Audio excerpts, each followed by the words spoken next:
Funds అన్నీ కూడా integrate చేస్తాం. ఈరోజు ఉదయం ప్రాజెక్ట్లో గవర్నమెంట్ ఆఫ్ ఇండియా స్కీమ్స్ అన్నీ ఉన్నాయి, ఇవన్నీ కూడా తీసుకుంటాం. ఇంకొక పక్కన ప్రోడక్ట్ పర్ఫెక్షన్ కింద క్వాలిటీ ప్రొడక్షన్ ఇవన్నీ కూడా ఇంటిగ్రేట్ చేస్తాం. గ్లోబల్ సప్లై చైన్ ఇంటిగ్రేట్ చేస్తాం. మార్కెటింగ్ కోసం మీరు చూస్తే ONDC ఇలాంటి ప్లాట్ఫామ్స్ ఉన్నాయి, అవన్నీ కూడా తీసుకొచ్చి AI ఎనేబుల్డ్ M4 ప్లాట్ఫామ్స్ ఉన్నాయి, అవన్నీ కూడా తీసుకొచ్చి ఏమేం చేయాలో ఇవన్నీ వర్కౌట్ చేస్తాం. ఇది కాకుండా మీరు చూస్తే ఈరోజు ప్రియారిటీ ఫస్ట్ జనరేషన్ ఆంటర్ప్రెన్యూర్స్. చాలామంది ఏమనుకుంటారంటే పరిశ్రమలు అంటే ఇది మాకు చేత కాదనుకుంటారు, కానీ ఎక్కడో ఇక్కడ ప్రారంభించాలి. ప్రతి ఒక్కరూ సర్వీస్ సెక్టర్ కావచ్చు, ప్రొడక్షన్ కావచ్చు, మ్యానుఫ్యాక్చరింగ్ కావచ్చు, నాలెడ్జ్ ఎకానమీ కావచ్చు, ఏదైనా సరే ప్రతి ఒక్కరు ఆలోచించుకుంటూ ముందుకు పోవాల్సిన అవసరం ఉంది. ఫస్ట్ జనరేషన్ ఎంటర్‌ప్రెన్యూర్స్ని ప్రమోట్ చేయాలనుకుంటున్నాం. ఇంకొక పక్కన హైయర్ ఇన్సెంటివ్స్ ఇచ్చాం. BC, SC, ST, women, especially abled entrepreneurs, వీళ్ళందరికీ ఇచ్చిన దానికంటే అదనంగా 10% ఎక్కువ ఇన్సెంటివ్స్ ఇచ్చి వీళ్ళ ప్రోత్సహించే బాధ్యత తీసుకున్నాం. నా ఆలోచన ఒకటే, జనాభా దామాషా ప్రకారం అన్ని రంగాల్లో వీళ్ళు రాణించాల్సిన అవసరం ఉంది.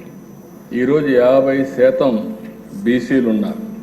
BCలో ఆ దామాషా ప్రకారం చూస్తే రావడం లేదు.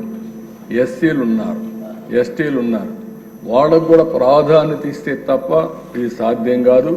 అవసరమైతే వీళ్ళందరికీ ఏ విధంగా మనకు సప్లైన్స్ ఉన్నాయో అవన్నీ తీసుకుని ప్రత్యేకమైన నిధులు పెట్టి వాళ్ళని ఏ విధంగా ప్రోత్సహించాలో ప్రోత్సహించే బాధ్యత, అదనంగా ఇన్సెంటివ్స్ ఇచ్చే బాధ్యత ఈ ప్రభుత్వం తీసుకుంటాం. ఇది ఒక ఇండస్ట్రియల్ పాలసీ వరకు ఇది వస్తుంది.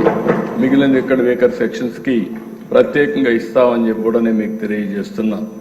ఇంకొక పక్కన మీరు చూస్తే ఒక 500 కోట్ల రూపాయలు కార్పస్ ఫండ్ పెట్టి క్రెడిట్ యాక్సెస్ కానీ, రివైవల్ ఆఫ్ సిక్ యూనిట్స్ కానీ, టెక్నాలజీ ట్రాన్స్ఫర్ కానీ, స్పెసిఫిక్ ప్రొడక్షన్ ప్రమోషన్కి కానీ ఎక్కడ డబ్బులు అవసరత కూడా పెట్టి ఇవన్నీ కూడా తీసుకుంటాం.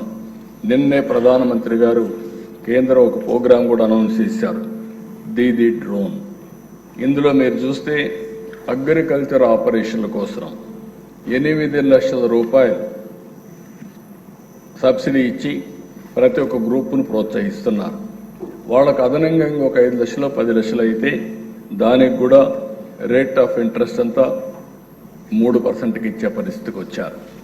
కాబట్టి దీని మీదనే ఒక దీదీ డ్రోనే మీరు ఒకసారి చూస్తే ఒక 10,000 20,000 మంది MSMEలు పెట్టుకునే పరిస్థితి వస్తూ ఉంది. దీనికి ప్రోత్సహిస్తాం, ట్రైనింగ్ ఇస్తాం. ఇప్పటికే ఓర్వకల్లో డ్రోన్ సిటీ ఒకటి ఏర్పాటు చేయడానికి ఈ ప్రభుత్వం అంగీకారం చేశాం. ఆ పాలసీ కూడా తొందరలో ఇక్కడికి వస్తుంది, మీరు కూడా చర్చిస్తారు. దానివల్ల డ్రోన్ పైలట్స్ని ట్రైన్ చేస్తాం, అదే సమయంలో యూస్ కేసెస్ ప్రిపేర్ చేస్తాం, డ్రోన్స్ మ్యానుఫ్యాక్చరింగ్ హబ్గా అక్కడ తయారు చేస్తాం. కాబట్టి ఇలాంటి వినూత్నమైన టెక్నాలజీస్ అన్నీ ఉపయోగించుకోవడానికి ముందుకు పోయే పరిస్థితి వస్తుంది. అవి కూడా చేస్తామని కూడా నేను మీకు తెలియజేస్తున్నా.